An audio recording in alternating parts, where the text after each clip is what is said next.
অসাধারণ মজাদার একটি নাস্তার রেসিপি নিয়ে হাজির হয়ে গেলাম। গরম গরম ডাল পুরি, কার না খেতে ভালো লাগে। আসসালামু আলাইকুম, কেমন আছেন সবাই? আসুন এবার মূল রেসিপি দেখে নিই। তো প্রথমে আমি 1.5 কাপ আটা দিয়েছি, এখানে স্বাদ মতো লবণ দিয়েছি। এরপরে দিয়ে দিচ্ছি 1 টেবিল চামচ সয়াবিন তেল।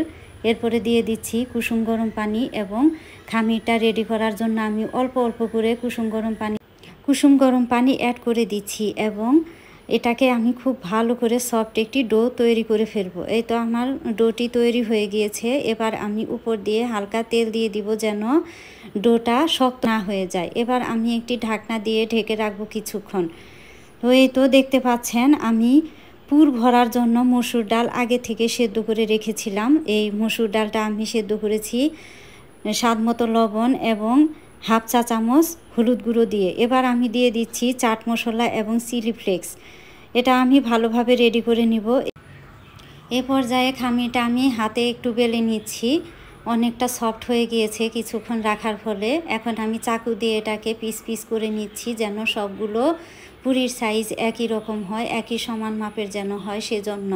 তো এই তো দেখতে পাচ্ছেন আমি ভাগ ভাগ করে নিয়ে নিচ্ছি, সবগুলো একের মধ্যে রেখে দিচ্ছি এবং এখান থেকে একটি নিয়ে আমি এই তো পুরির জন্য গোল শেপ দিয়ে আবার এটাকে হাত দিয়ে প্রসারিত করে নিচ্ছি।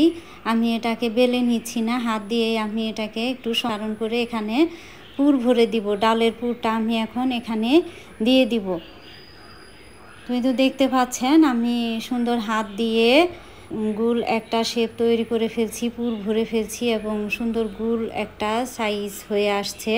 তো এ পর্যায়ে আমি উপর দিয়ে হালকা তেল দিয়ে নিলাম এবং এটাকে আমি আস্তে করে বেলে নিব, আলতো হাতে বেলে নিব যেন পুরিগুলোর ভিতর থেকে পুরগুলো বের হয়ে না আসে।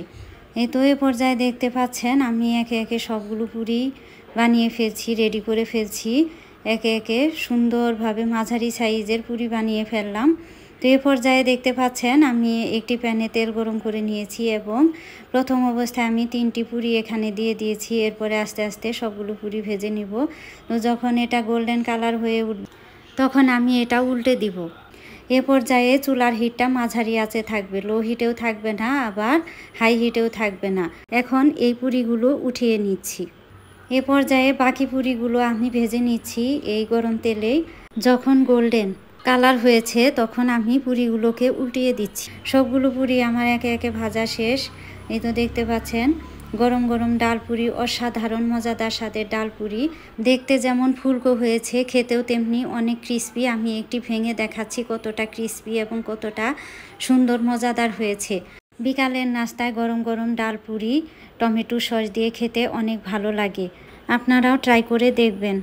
আজ এ পর্যন্তই। ভালো থাকবেন সবাই, সুস্থ থাকবেন সবাই। আল্লাহ হাফেজ।